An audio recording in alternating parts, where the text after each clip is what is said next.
Chapter 19. We're almost there, he said. You gotta close your eyes so it's a surprise. Rob closed his eyes, and the Jeep went forward slowly. Don't cheat now, Beauchamp said. Keep them eyes closed. Yes, sir, Rob said. All right, Beauchamp said finally. Go on and open them up. He had pulled the Jeep up as close to the tiger cage as possible without driving right into it. Tell me what you see, he crowed. Tell me what is before your very eyes.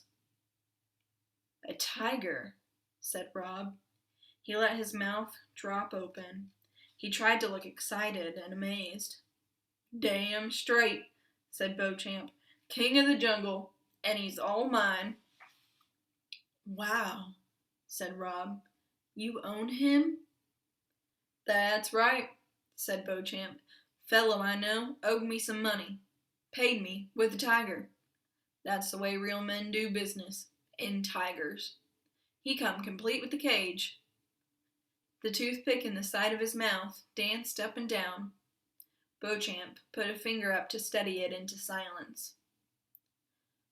What are you going to do with him? Rob asked. I'm studying my options. I figure I could set him up in front of the Kentucky Star, have him draw me some more business into the motel. The tiger stood and stared at Beauchamp. Beauchamp looked away from him. He tapped his thick fingers on the steering wheel. I also might just kill him, Beauchamp said, and skin him and make me a tiger coat. I ain't made up my mind. He's a lot of work, I'll tell you that. He needs meat twice a day. That's where you come in. I need you to come out here and feed him. $2 every time you do it. How's that sound? Rob swallowed hard. How do I get the meat in the cage? He asked. Beauchamp dug in his pocket and pulled out a set of keys. With these, he said. He shook the keys, and they gave a sad jingle.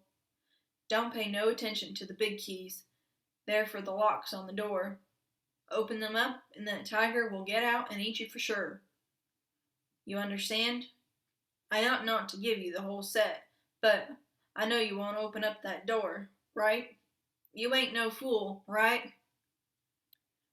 Rob, terrified that the keys to the cage existed and that they were about to be handed to him, nodded. See this tiny key? Beauchamp said. Rob nodded again. That's for the food door, right there. Beauchamp pointed at a small door at the bottom of the cage. You just open that up and toss the meat in a piece at a time, like this. Beauchamp swung himself out of the Jeep with a grunt. He reached in the back seat for the grocery bag, took out a piece of meat, bent over and unlocked the tiny door, opened it, and threw the meat in. The tiger leaped forward, and Beauchamp took a quick step backward, stumbling. That's all there is to it, he said, straightening up. His forehead was shiny with sweat, and his hands were trembling. What's the tiger's name? Rob asked. Name? Said Beauchamp. He ain't got a name. You gotta name something before you toss it a piece of meat? Rob shrugged and blushed. He bent over to scratch his legs so that he wouldn't have to look at Beauchamp's sweaty, angry face. You want to get introduced proper? Said Beauchamp in a mocking voice. Well then, get on out of the Jeep. Rob climbed down. Beauchamp grabbed hold of the fence and shook it. The tiger looked up from his meat. His muzzle was red with blood. He stared at Beauchamp with a fierce look in his eyes that was familiar to Rob. Hey, Beauchamp shouted. You see this boy here? He pointed to Rob.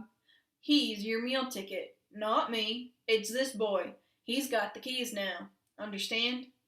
I don't got them no more. This boy's got them. He's your boy. The tiger stared at Beauchamp a minute more, and then he slowly lowered his head and started to work on the meat. Now, you two know each other, said Beauchamp. He pulled a tattered bandana from his pocket and wiped the sweat off his forehead. On the hair-raising ride back to the Kentucky Star, Rob realized who the tiger's stare reminded him of. It was Sistine. He knew that when he told her that he had the keys to the cage, her eyes would glow with the same fierce light. He knew that she would insist that now they had to let the tiger go.